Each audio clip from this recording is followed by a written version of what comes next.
Okay, apparently I'm live. So these are the goggles that I just finished printing. I'm going to start throwing on the servos, and I probably won't put the iris boxes on just yet, and I'm going to try to put the Arduino in and just make sure everything kind of fits the way I wanted it to, and make any small adjustments, and then I'll probably end up having to print another one because very rarely do I print something perfect the first time, because that's not how it happens. Okay, so I'm going to flip the camera over and we'll go through looking at the bench and that kind of stuff. Okay, so let's see if this is good enough. All right, so I basically just explained what these are. These are the 9-gram super cheap servos, and these are the little footprints that the servos clip into. And that actually, I'm really surprised that I was hoping that I could like wedge these in and then glue them, but like they're pretty on there already. So I would suggest you glue them anyways, but I mean, it's a good fitment. So I'm happy with the dimensions and the way that printed out there. And then you can see here, I've got that little cut, and the servo wires will go in that little hole and then run. You can't see anything because my hand's in the way. Sorry.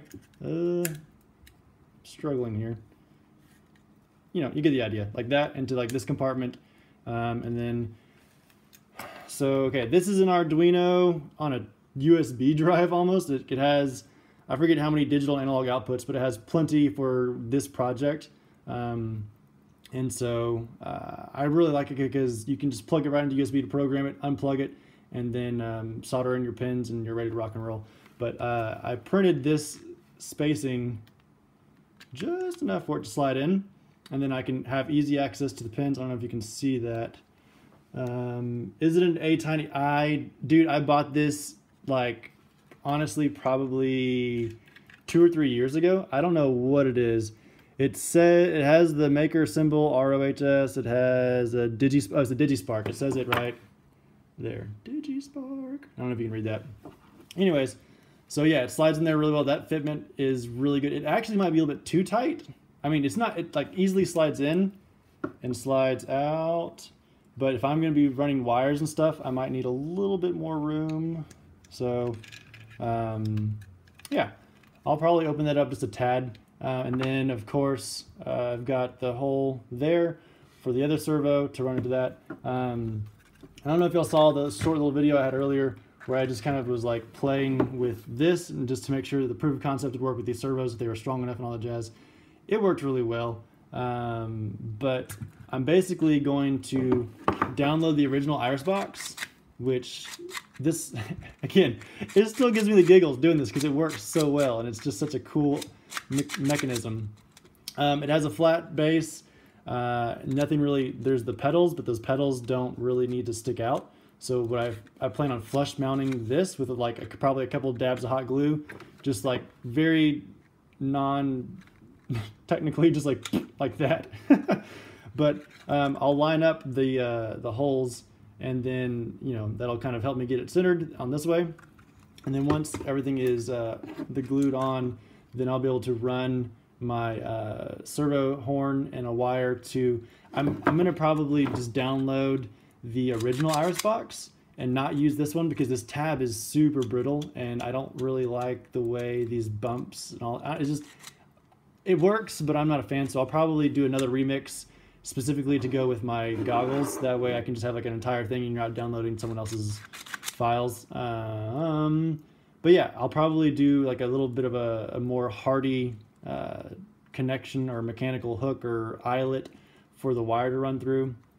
And then, I mean, the rest honestly is, and everyone has made the comments that the coating is going to be interesting, trying to get a light sensor in here to reflect off my eye, so whenever I close my eyes the reflectance is less or whatever. It's just gonna be a lot of troubleshooting with that, but yeah, so a couple things for me to change and modify, but as of right now, oh man, okay, so the last thing that's not gonna work as I wanted. The battery, this is a 1S LiPo, which means when it's fully charged, it's like 4.2 volts, which is still under the 5 volt.